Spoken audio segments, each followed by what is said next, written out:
కాపు రిజర్వేషన్ల కోసం ఎనలేని పోరాటం చేశారు ముద్రగడ పద్మనాభం. 1993లో ఎమ్మెల్యే పదవికి రాజీనామా చేసి ఉద్యమ బాట పట్టారు. ఆమరణ నిరాహార దీక్ష చేపట్టడంతో ప్రభుత్వం దిగివచ్చి కాపు రిజర్వేషన్ల జీవో జారీ చేసింది. ఆ తర్వాత తెలుగుదేశం పార్టీ అధికారంలోకి వచ్చిన తర్వాత దాని అమలు మూలన పడింది. దీంతో కాపు రిజర్వేషన్ల కోసం చాలాసార్లు దీక్షలు చేపట్టారు ముద్రగడ.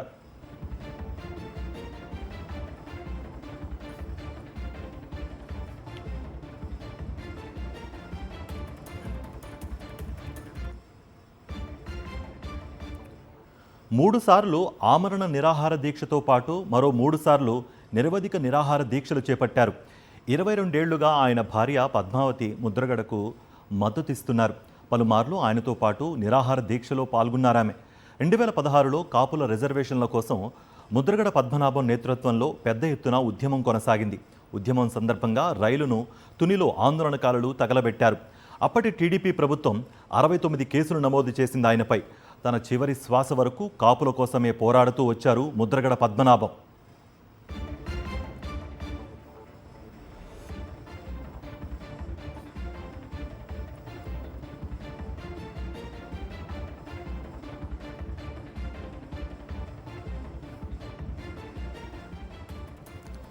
కాపు ఉద్యమ నేత మాజీ మంత్రి ముద్రగడ పద్మనాభం కన్నుమూశారు.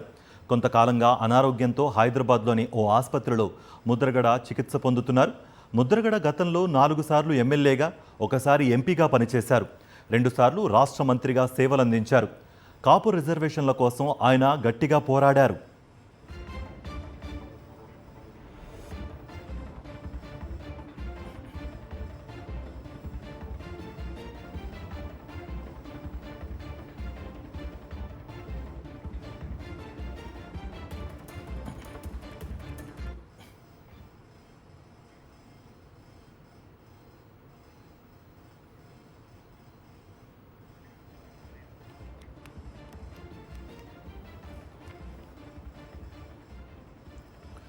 కాపు ఉద్యమ నేత మాజీ మంత్రి ముద్రగడ పద్మనాభం కన్నుమూశారు.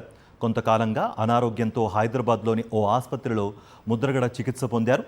ముద్రగడ గతంలో 4 సార్లు ఎమ్మెల్యేగా, ఒకసారి ఎంపీగా పనిచేశారు. 2 సార్లు రాష్ట్ర మంత్రిగా సేవలందించారు.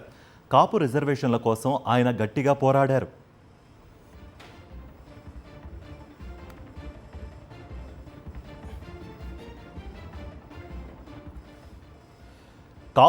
కాపు నేత ముద్రగడ పద్మనాభం మృతి పట్ల వైఎస్ఆర్సీపీ అధినేత వైఎస్ జగన్మోహన్ రెడ్డి తీవ్ర దిగ్భ్రాంతి వ్యక్తం చేశారు.